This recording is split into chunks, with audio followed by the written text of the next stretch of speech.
Tick tock girl Hareem Shah ने वजारत खारजा में वजीर आजम की कुर्सी पर बैठकर भारतीय गानों पर वीडियो बनाई तो पूरे मुल्क में हंगामा बर्पा हो गया है। पाकिस्तान में social media app tick tock पर शोहरत हासिल करने वाली खातून हरीम शाह की दफ्तर खारजा में बनाई गई एक वायरल वीडियो बहस का सबब बन गई है। हरीम शाह पाकिस्तान में आज ट्विटर पर टॉप ट्रेंड करती रही। इस ट्रेंड की वजह टिकटॉक स्टार की पाकिस्तानी दफ्तर खारजा के एक ऐसे कमरे में बनाई गई एक वीडियो है जहां आला सतही अजलास मुनक्कद किए जाते हैं। वजारत दाखिला के कमेटी रूम में फिल्माई गई इस वीडियो में हरीम शाह चलते हुए उस कुर्सी पर जा बैठती है जहां आम तौर पर आला सतही अजलासों की सदारत करते हुए पाकिस्तान के वजीर आजम बैठते हैं। अब ये मॉडल गई तो थी शाह महमूद कुरैशी से मुलाकात करने, लेकिन खुशकिस्मती से शाह महमूद कुरैशी बच गए। शाह महमूद कुरैशी से इसकी मुलाकात नहीं हो सकी। ऐसे में लोगों ने जुलाई 2019 की वो तस्वीर शेयर करना शुरू कर दी कि जब एक शख्स को डिप्टी कमिश्नर की कुर्सी पर बैठकर तस्वीर बनाने पर जेल भिजवाया गया था। वो वाकया कुछ यूं है कि जुलाई 2019 में मोहम्मद अलियास नामी एक शख्स ने डिप्टी कमिश्नर चारसद्दा की कुर्सी पर बैठकर उनकी गैर मौजूदगी में एक तस्वीर बनाकर फेसबुक पर अपलोड कर दी थी।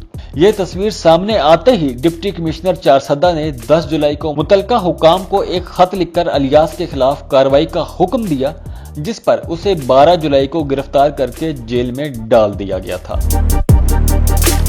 हरीम शाह दफ्तर खारजा की इमारत में घूमती फिरती दिखाई दे रही है और पीछे भारतीय गाना चल रहा है।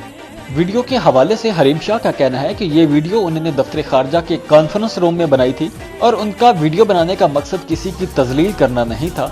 इस कमरे में तमाम कुर्सियां खाली, इसलिए जहां उसका दिल किया वो बैठ गई। हरीम ने शिकवा करते हुए कहा कि सोशल मीडिया सार्फिन मेरी हालिया वीडियो पर बिला वजह मसला बना रहे हैं। इससे पहले भी बनी गाला, पीएम ऑफिस और इमरान खान के साथ इनकी कई तस्वीर मौजूद हैं, इसलिए इसमें कोई बड़ी बात नहीं है। हाँ, अलबत्ता हरीम शाह ने यह बताने से साफ इनकार कर दिया है कि उन्हें किसने इस सरकारी दफ्तर में बुलाया और वो वहां किससे मुलाकात करने गई थी। हरीम शाह का कहना है कि कुछ बातों से बहुत सारे लोग जुड़े होते हैं, इसलिए मैं उनका नाम नहीं बता सकती हूँ, क्योंकि अगर मैं उनका नाम लूंगी तो लोग उन पर भी तनकीद करेंगे। हाँ, अलबत्ता हरीम शाह का यह भी कहना है कि इसे सरकारी दफ्तर में अंदर जाने की इजाजत बआसानी मिल गई थी, क्योंकि इसकी गाड़ी का नंबर पहले से गेट पर दर्ज करवा दिया गया था। इसलिए गेट पर इससे गार्ड ने किसी किस्म की शनाख्त करवाने को नहीं कहा और वो बआसानी अंदर दाखिल हो गई।